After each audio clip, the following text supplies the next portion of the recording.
Hello, welcome to the Claret Blue podcast post-match reaction. My name's Dan Roberts. I'm joined here this afternoon by John Townley, the afternoon after the night before that Aston Villa crashed out of the Carabao Cup with a 2-1 home defeat to Everton. Now, we're not doing this as a live stream. We obviously didn't do it last night. It goes without saying. We thought we'd sit on it or we'd sleep on it, let's say, and maybe it would be a little bit more composed and calm the day after.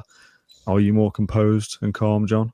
Yeah, more calm, I suppose, but it's going to stick with me, the frustration, really, because I've just put a piece out saying why. And it's just because like last season, we had an opportunity because big teams got each other in the draws. I think Man City got Chelsea, and then they got someone else in the League Cup or in the FA Cup. I can't remember exactly.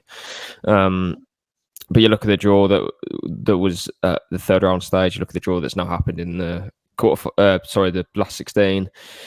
And you can't say those draws are going to be exactly the same when Villa are in it as well. But it just goes to show that they had such a great opportunity again this season to go far in a cup competition with a cup specialist of a manager. But we haven't seen that yet, unfortunately. Yeah. I don't put that down to Emery, by the way. I personally think last night, if you're going to beat Everton 4-0, 5 weeks ago or something, and then get played off the park in front of your own fans when you're 4 games away from Wembley, if you win that game, I just don't think that's good enough. And yeah, agreed. I think fans had every right to kind of show the discontent. They were obviously booing at half time, booing at full time, because tickets were 30 to 40 quid. It obviously wasn't a sellout because of that reason. And I just don't think the team were good enough. I don't know if it was an attitude problem or if it was maybe potentially thinking that they were going to win the game more easily, or it's tiredness or whatever. Emery said after the game that it wasn't anything to do with being tired. So I don't think it was at the front of the players' priorities, basically. And that's a real shame because, as I say, it's the quickest route to Wembley. And yeah. I didn't go last night. I didn't fancy paying the ticket prices for that game because I expected some level of rotation, and probably naively, I thought we were good enough to still beat Everton. So for me, it's a personal thing. It's a difficult thing to get to a night game. We've got Brighton at home on Saturday. We've got a European game next Thursday. We've got to make childcare arrangements and whatnot. So for me, it wasn't worth going last night, especially considering the price. Now, that is another conversation that we'll get to. If the tickets were 15 quid, maybe I'd have put more effort in to go, although I'm glad in the end that I didn't. I missed the first 10 minutes, to be fair. I've seen the goal back and I watched the rest of the game how you would expect that I've watched it. And yeah, like you said, absolutely not good enough. And in your little minute or so there, I asked you, are you okay? How are you? You covered a lot of topics that we were going to get into. One of them most notably, how favourable the rest of the draw is, which is very, very disappointing. I've got it in front of me. We were saying that the League Cup is one of our best chances of silverware because it's such a small tournament, isn't it? Like you say, you play 5 or 6 games and you're in the final, and Villa are 1 round further because they're a European side this year. So we've already got past one stage by not even playing it. Man City are out to Newcastle, Brighton and Brentford are both out. In the next round, Man United play Newcastle, so one of those goes out. West Ham against Arsenal, one of them goes. You got ties like Mansfield versus Port Vale and Exeter versus Middlesbrough. And one of those will be getting to the quarterfinals. Those are a really, really good chance for Villa to go far in a competition, and we've blown it. And that is simply unacceptable. It was the same for the FA Cup last season. Man City were obviously still in it, but you had Blackburn in the semi-final. For Villa, we haven't won anything in my lifetime. And I'm 23. A lot of fans haven't seen anything worth, apart from winning a playoff trophy, which doesn't count. So it is really disappointing, especially when a lot of clubs don't seem to really care about it. And Villa fans and Villa as a club do care about it. Yet the players on the pitch against Everton, they put up that performance and it's just not good enough. And again, they'll know that. But I'm trying to kind of put my finger on why that is. Is it attitude of not really, let's try and just win this 2-1 and get out and play 45 minutes and rest my legs for Brighton or wherever it may be. I don't know. There's a lot of factors. And as you say, then we'll touch on it. And it was just a weird atmosphere because Everton fans, to be fair to them, were brilliant all night, as you'd expect them to be. They had the North Stand. I don't know how much they paid for their tickets, but they obviously had to pay for travel as well. But they were brilliant. But I just feel like a lot of I don't know, maybe negativity from everything that's going on in terms of ticket prices, hospitality, kind of taking over in some areas of the stadium. Quite literally, you can't go in in the whole suite anymore. Obviously, you have to pay for your drinks, but there's no free access. You have to pay 60 quid for the Brighton game at least. And I just wonder if those sorts of things are kind of seeping its way into the stands. And that's why last night there was almost no atmosphere, really, from a Villa perspective. The fans can't be at blame for that at all. It's a Wednesday night and there's going to be European games, every other week. We've got Mostar next week. We had Leggy last week. So again, for the players, maybe they are tired. And I thought Douglas Luiz towards the last 10 minutes, but I'm not picking on him at all. I thought he was actually Villa's best player, to be fair. But he was leggy. He could barely run back at one point. I know Emery Conser said in the mix zone after the win at Chelsea that, he's happy to play every game, but he's tired. Yes, changes were needed. I said, to be fair, I don't think you should change the back line, including the goalkeeper. And I stand by that because I don't think Villa actually lose the game if Emi Martinez is in goal. Both goals were so avoidable. That's another frustration. Everton have got a good result against Brentford, but for as well as they played yesterday, we shouldn't have let them score. And we let them score twice through 2 bad mistakes. In the end, we probably should have got something out of it, similar to the Leggy game, really. We were behind, and then in the last moments, we kind of just went for it. We probably should have got something from the game. Would have taken why go from it? Why go for it in the last 10 minutes, though? I think I don't know. I think it's a mix of things, but all of those things shouldn't have happened. For example, ticket prices being too much, I think affects the atmosphere because there's less of a crowd. The fans who were there anyway, it's a Wednesday night, and the players aren't giving something back on the pitch. That's not conducive to a positive Villa Park atmosphere that Emery would want, by the way. I was a lot more. I was off last night. I said to Matt at one stage, should we just do it tonight when you get back and get it out of the way? And we'd have done it live, and I'm never going to come out here kind of like ranting and raving, but I was a lot more annoyed last night, and I was more composed today for clarity. We were recording this at 12 o'clock on the Thursday afternoon, and I'm much calmer now than I was 12 hours ago. But now we're talking about it, it's all like flooding back the bad memories of like how bad that was last night. You keep mentioning the ticket prices, and we've got to get that out of the way because that is the elephant in the room. One of the major reasons why I did not go last night, and will be the same for a mystery amount of people that didn't go, because there's no attendance revealed last night, conveniently. I don't want to hone in on this too much because we've just had a podcast go out about the shirts, and I don't want this to be like a, on the pitch we're doing okay, besides last night, because the league form's actually decent, and we're just moaning about things for the sake of it. But the ticket price situation was a joke, and that kind of sets the tone, doesn't it? If you've got a half-filled stadium, you get a half-assed performance, don't you? To be honest, it was actually better than what I thought it was going to be. I will say that it started to fill out more just before kickoff and at kickoff, but yeah, there was still thousands of empty seats, and I wouldn't be bringing it up on a post-match show that we're talking about the performance if I don't think it affected it, but I really do think it did. Emery says after most games about fans and about how he wants to connect with the fans, but it's very difficult for him and his team to do that when fans can't afford to go to the game. You can't spend that money to go to that game and watch that performance and then go back home and you might have bought your dinner there as well because it's an evening kickoff, and you've spent 40, 50 quid for what? And the conversation is very different, isn't it? If we win 5-0 last night, no one's mentioning ticket prices because it's just, it's a bit annoying, but we've won and we move on and it's whatever. I've prioritised the European games and I've paid for those, so I've chosen not to pay for this. Yeah, and what we will say about the European games is I think it was a good offer. It was, 70 quid for 3 games, just over 20 quid for the 3, so that's good. And there'll be full house. But yeah, that was the cheapest. Mine was 81 for the 3 games. But it's priced at in the right bracket. Yeah, and it will be a full house at Villa Park for each 3 of those games. I'm sure of it. I hope so. But when it's having a negative effect on the performance, in my opinion, there's no positive there at all for anyone. I come at it from 2 different angles. I don't want to blame ticket prices and a smaller crowd for losing the game because that's not the way at all. We've talked before, haven't we, about giving Unai Emery the tools he needs to succeed and like all his staff around him and the players and whatnot. And one of those things will be the support that we give as fans that go to games. If the club has priced tickets at a rate that some fans cannot afford to go, you're not giving Emery the tools he needs. And one of those tools is a packed-out stadium, because he's mentioned it, as you said, in every post-match presser. The first line he says is, we'd like to enjoy this with our supporters tonight, or whatever. He wasn't saying that last night, was he? Because it just wasn't there. Yeah, that's kind of the point I'm trying to make. Emery even said it in an in-house interview earlier this month, I think. He said, like, the Villa project is like a table. You have 4 legs. I think it was the club, the players, the staff, and the fans. If one of those legs is broken, if you put it in front of the table falls over. So I think it's one of those where there was a multitude of things, or multiple reasons, why Villa don't win that game.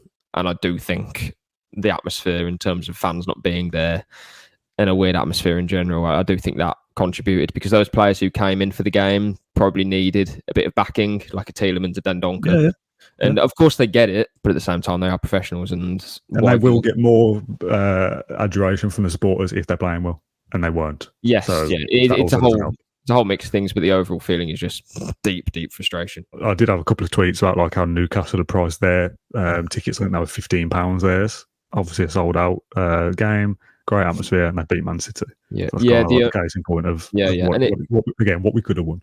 Yeah, that is true. The only thing I've said about Newcastle, as we all know, is their, kind of a state-linked ownership, plus their sponsorships are off the scale. I think so. Their revenue is, they've got bigger pots of revenue than Villa. They're a Champions League team, but you are right. Let's talk about team selection then. Now, in the preview show, or the Monday show that we did, which was titled Aston Villa's Route to Carabao Cup Success, is already out of date by Wednesday evening, which is very annoying. That thumbnail I made of Emery in the Carabao Cup, I won't be needing that again this season. I wanted rotation. I'm not sure whether I wanted it, but I expected it, at least in the conversation we had. We were going back and forth, weren't we, on how much rotation is too much rotation. Yeah. And I thought 5 or 6 changes, which I think it was. Was it 5 in the end? Or 6? 5 changes. 5 changes is what I kind of thought would happen, but I still expected that to be enough quality to beat Everton at home. And I was wrong on that front, that they weren't good enough. And that's the really annoying thing, that we've got a good group of 11, 12, 13 players who you think they could play most weeks and be really good. And I know we're missing Mings and Buendia, Moreno, Ramsey. And if those guys are available, this second string last night is not as weak as it is because those guys are in the first team. So the second team becomes stronger, if you kind of get my point. But that group of players, and it's kind of harsh to admit, is not good enough to compete on 4 fronts this season. After the game, Emery said that he had a plan for kind of each player pretty much about giving them minutes. Like John McGinn played at left back in the first half because Luca Dean needed a rest. I think he started 7 of the 8 games Villa had played before Wednesday night. I think that's right. He missed the Hibernian game in the second leg. So McGinn played there, but it was a plan of he would then be brought off at half time for Dean to come back on. So he was kind of trying to share around minutes and things. But because Villa were losing in the game, that's why he couldn't bring off Douglas Luiz, or he couldn't bring off other players, Moussa Diaby, for example. So it wasn't in the plan to play some players for 90 minutes. So that's another negative from the night. A lot of those players are now going to be tired for Brighton. And if we had played full strength to start and we were 3-0 up at half time, those players do come off at half time. That was my point, really. But I didn't expect that. I thought what happened, what I thought was going to happen, did happen. I thought Olsen would play. I didn't think Watkins would play. And they're the 2 ones that are not have cost us, because I'm not blaming it on Duran, but missing Watkins is huge. And the people that are anti-Watkins, that's why. Like, he is a focal point for Villa going forward. We've talked enough about Olsen, but I'm sure we'll get into him in a bit. Well, I said in the preview or whatever show we were doing, the Monday show or whatever, play your defence. And I understand taking Dina out for McGinn, and actually I thought McGinn played quite well. But from your goalkeeper, that's the one position that you don't need to rest. And Martinez doesn't make the mistake Olsen made for the first goal. Yep. The second goal is obviously Yuri Tielemans' mistake. But Olsen was crap as well in that goal. When you tweeted like your goal, blah blah blah happens and this happens and this happens, and I tweeted that saying that was pathetic, and a lot of the replies were about Tielemans' back pass. I was half referring to Olsen's one-on-one goalkeeping. He basically dived out of the way. So as much as the back pass is sloppy in the first place, Olsen's keeping is bad. And I don't like kind of the moaning about him, especially before games where the team sheet comes out an hour before and it's Olsen in goal, we're going to lose. I've never really liked that. But after the fact, I'm willing to say that was the wrong decision, and the drop-off between him and Martinez is huge. If Martinez is fit, he should be playing in every single game for Villa now. There should be no reason for Robin Olsen to play in any of the Conference League games or anything, unless it's that we've already qualified and the game is a dead rubber. If there's something on the game, Robin Olsen should not be playing for us anymore. At least you're not sitting on the fence, then. He's costing some games. We're out the Carabao Cup again. Every competition Robin Olsen has played in, we exit the competition at the first hurdle. I don't want to kind of bash anyone, but my main point is just Emi Martinez is one of the best goalkeepers in the world. You don't have to rest him in any game.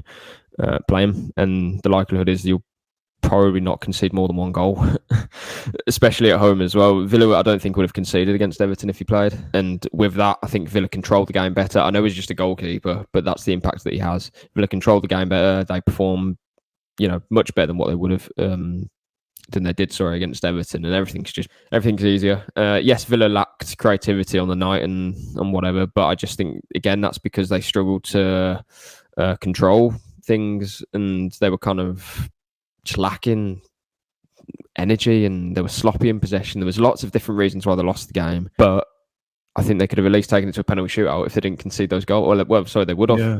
Just frustrating. And the team selection, I nothing that I didn't kind of predict, but as I said before, I just think you have to line up with your at least Martinez in goal, and then from the defence you have to play Konsa and Torres, and then from your fullbacks, you do what you want. Cash has to play because he's the only right back really, and then Luka Dean came off because he was tired. But the positive is that Carlos is back, and that means that Kamara doesn't have to drop into a back three sometimes, and Konsa could play right back if needed, kind of playing in that three. Then McGinn doesn't have to drop back when Kamara drops back, and McGinn can play higher up. So there's a few positives, or maybe just one positive actually. Yeah, I was going to say a few is absolutely stretching it. Yeah. I had a comment on social media last night from Jay, who said, please start by asking yourself what Dan Rolinson 12 months ago would say to you, hearing you've just lost 2-1 at home to Everton after 9 straight Premier League home victories. Little perspective, please.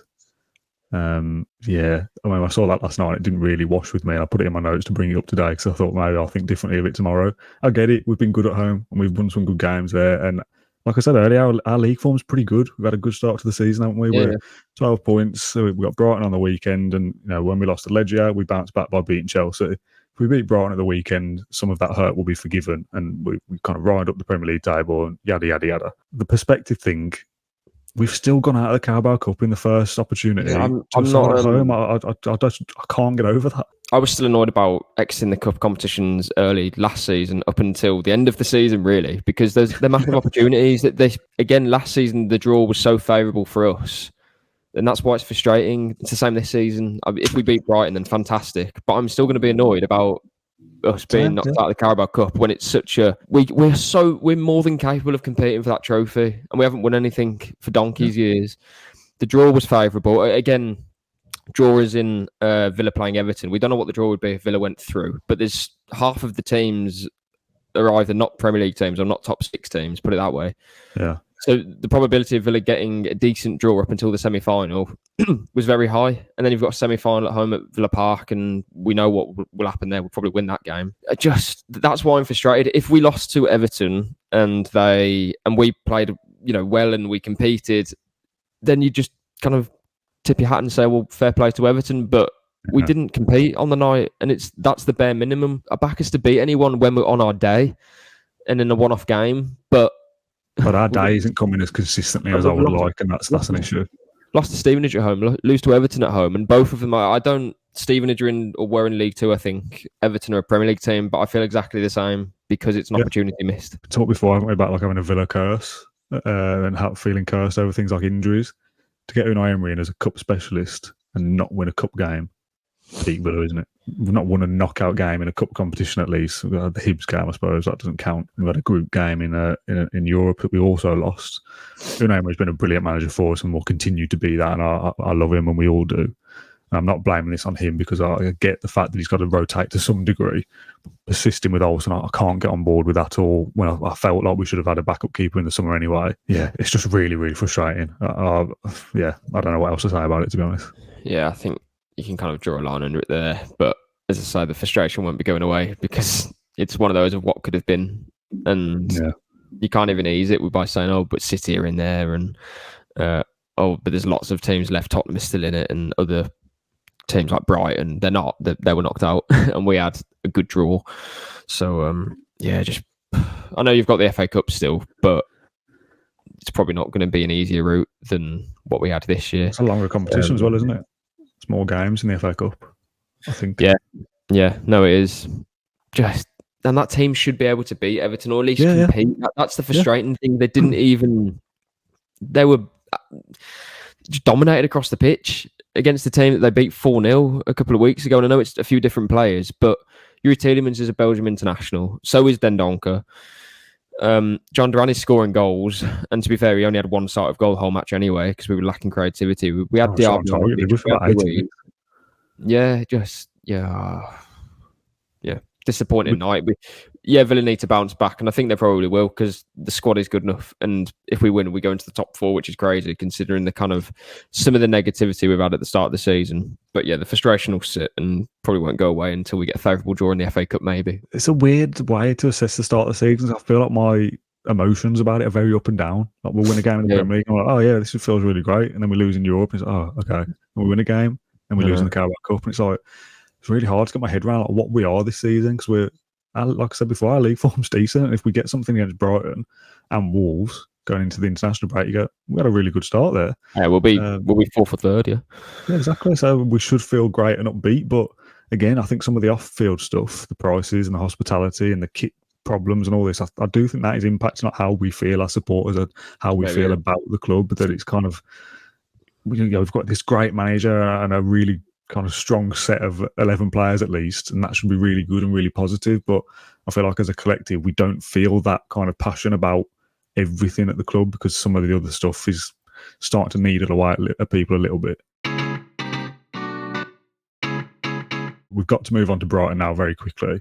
There is a press conference tomorrow as we're recording this, Friday at 1 o'clock ish. So generally when the presses are around that time, we don't film the Inside Bodymore show till 6 o'clock, and then it's out on Friday evening. When we play Sunday, that's fine because there's plenty of time for people to watch it. We kick off against Brighton at Villa Park 12:30 Saturday, so we're not going to do a podcast tomorrow because it's such a short shelf life. So we'll talk about Brighton now instead. What kind of side do you play against Brighton? My predicted 11 would be Martinez in goal, Cash, Konsa, Powell and Luca Dean, Kamara Louise midfielders, Zaniolo and McGinn advanced, and then Diaby and Watkins. I would have played Bailey because I think he's actually done okay at home, but he's obviously injured now. And Zaniolo, to be fair, when he came on, I thought he was actually quite bright, and he's shown some good signs when he's been playing after he joined. So I'm happy with him so far. He's kind of playing in a weird, like, I don't know, obviously very different to Buendia, but he reminds me of that same sort of level of player, someone who isn't going to light up the world. So does that make sense? Yeah, kind of. I didn't think he was great last night. I don't think he's suited to play as wide as he was. I think he's better centrally. No, but I do think he had moments of where he was kind of driving the team forward, and if he wasn't playing, I don't know if we'd get out our own half until the 80th minute. But yeah, I like him. He definitely gives something different. And against Chelsea, he had a few moments as well. So he gives that kind of X factor, which I like. And if he doesn't play, I don't know who does actually, because Ramsey, I don't think will be ready. Bailey's out. That doesn't leave you with anyone, I don't think, unless I've missed someone. No. This is what we said near the start of the show. I understand there's injuries are a factor, and you've got to manage the squad that plays because we're playing so many games. But I'm not going to give the excuse to Emery and the players of that, because this is what they wanted. They wanted lots of games because we want to be in these competitions. So deal with it. Brighton's going to be a really, really difficult game. We know how good they are there at the moment. One of the best sides in the Premier League. As I said earlier, we bounced back after the Legia defeat by beating Chelsea. Can we bounce back after losing to Everton by beating Brighton? For sure we can, and I back us in every Premier League game. I just think the atmosphere is going to be different to what it was against Everton for a number of reasons. I mean, we have a good record against Brighton, don't we? I think we've won. We beat them at the back end of last season, didn't we, at Villa Park? I think we've only lost once since being promoted, unless I've got that badly wrong. But they're a very good team, a team that we have to play 100% to win the game. I know they lost to Chelsea in midweek. I'm looking forward to it. Again, it'll be nice to kind of bounce back straight away at Villa Park after what we just saw. Again, the frustration of not being in the Cup is going to sit. However, we can't let the performance we can't dwell on it. We need to just get back at it and put in a performance. Hopefully, if we can get something against Brighton, a win, obviously, and then follow it up with a win against Mostar, then you go to Wolves, obviously a place that we haven't competed very well at over the last couple of years. But those are 3 games there where I do think we have a chance to, kind of put it right. And after that, then it looks rosy going into the international break. We should have Ramsey back then, Moreno for sure. And we should be potentially in the top 4 if we get good results against Wolves and Brighton. And then you're kind of not back on track in the Conference League, but you've got your first win, hopefully. That would mark a good start to the season, and the Everton thing is just a frustration, but you're just praying that we get a good draw in the FA Cup later on. But it's difficult because Villa will then be playing knockout games in the Conference League if we make it that far at the time in which the FA Cup rolls around. So it's kind of, all sort of jumbled into one. Sorry. Yeah, let's hope for a positive. Why the League Cup was so important, because we've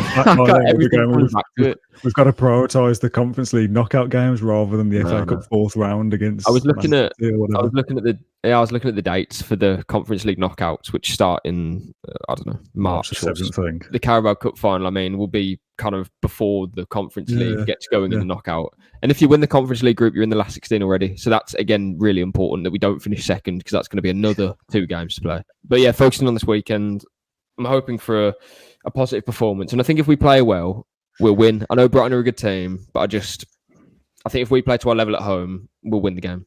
Would you be happy with a draw? I always say it's about context. I'll be happy if they miss 4 penalties. If we're losing 1-0 in the 89th minute, you'll take a draw. Yeah, and to be honest, I'd take a draw now. I think it's one of those games that you don't want to lose, put it that way.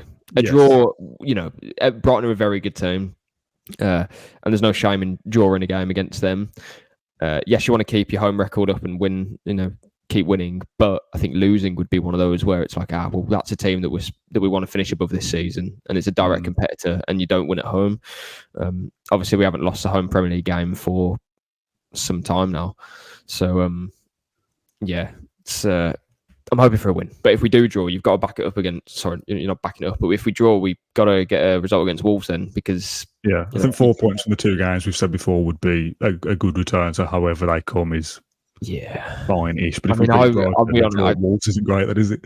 Yeah, I think you need to beat Wolves, whatever. You've done your predicted 11 already. Obviously, there's no pressure to talk about any fresh quotes or injuries or anything like that. Bailey going off is, again, very frustrating because we need those options, and he's been decent enough so far this season. Let's have a prediction then for Brighton to end this show, because I feel like we're going around in circles a little bit. I didn't sleep well last night, by the way. I've noticed when you were speaking, I've just been rubbing my head because I'm just out of it a little bit.